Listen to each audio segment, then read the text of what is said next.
सुप्रभात बच्चों, मैं आपकी हिंदी की अध्यापिका और आज हम हिंदी का पाठ 13 पढ़ने जा रहे हैं, जिसका शीर्षक है तारों में चंदा। चलिए शुरू करते हैं। पाठ 13 तारों में चंदा। पाठ का परिचय देते हुए हम शुरू करते हैं। साफ मौसम में रात्रि के समय आसमान की ओर देखना बड़ा ही सुखद और विशेष अनुभव होता है। ठीक है।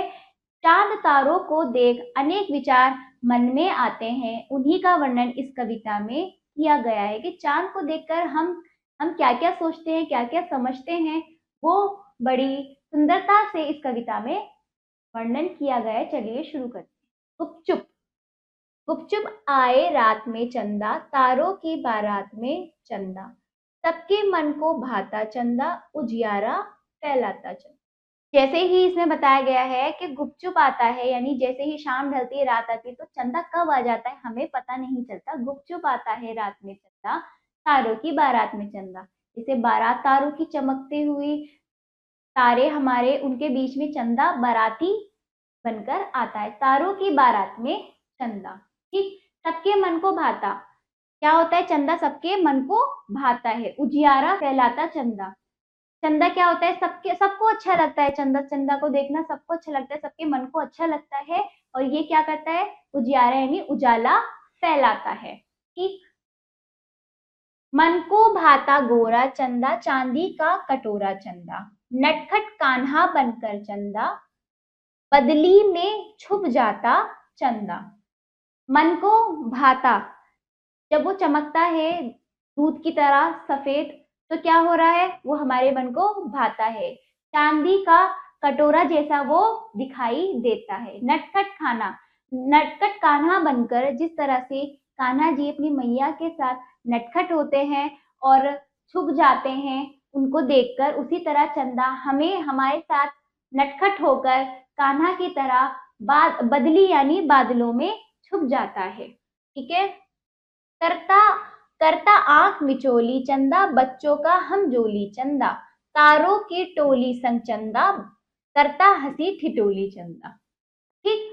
क्या हो रहा है? करता आंख मिचोली चंदा। क्या हो रहा है? आंख मिचोली खेलता है वो हमारे साथ, बादलों में छुप जाता है थोड़े ही समय में। बच्चों का हम जोली, बच्चों का साथी होता है। जहां जहां हम देखा होगा, हम जब चलते तो चंदा हमारे साथ चलता है। तारों की टोली संग चंदा, टोली यानी समूह, तारों के समूह के साथ चंदा रहता है। करता हंसी ठिठोली चंदा, और वो क्या करता है? उनके साथ हंसी ठिठोली भी करता है। ठीक है। रात अमावस रोता चंदा, जब अमावस आती है चंदा को अपने घर ना चाहकर भी जाना पड़ता है, तब वो हमें दिखाई नहीं देता। और जब वो जाता है तो उसको बहुत दुख होता है हमसे दूर होकर। भूखा प्यासा सोता चंदा, तब वो उसी दुख में भूखा प्यासा सोता है।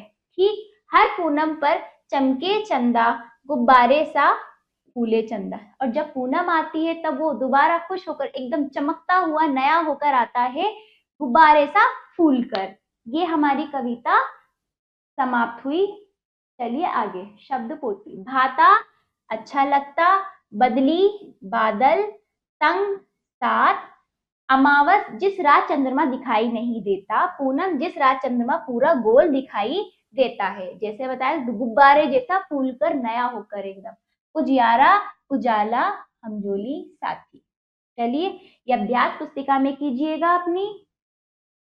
यहाँ सही उत्तर वाले गोले को रंगिए। नंबर 1, चंदा को किसका हमजोली कहा गया है? बच्चों। चंदा अपने साथ किसकी टोली लाता है? तारों की। ठीक। चलिए ये कविता की पंक्तियां पूरी कीजिए। गुपचुप आए रात में चंदा, यहाँ पे क्या आएगा? गुपचुप। ठीक। अब दूसरी पंक्ति पूरी। तारों की डैश में चंदा, क्या? बारात में।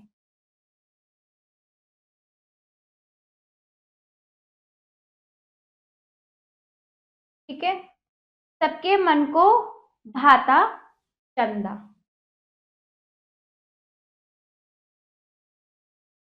ठीक है बच्चों, तो ये कविता आपकी समाप्त हुई। आशा करती हूँ बच्चों आपको बहुत मजा आया होगा और समझ भी। ठीक है। इसका सारा अभ्यास कार्य आप अपनी अभ्यास पुस्तिका में जरूर कीजिएगा और अब हम मिलते हैं अगले पाठ पर। धन्यवाद।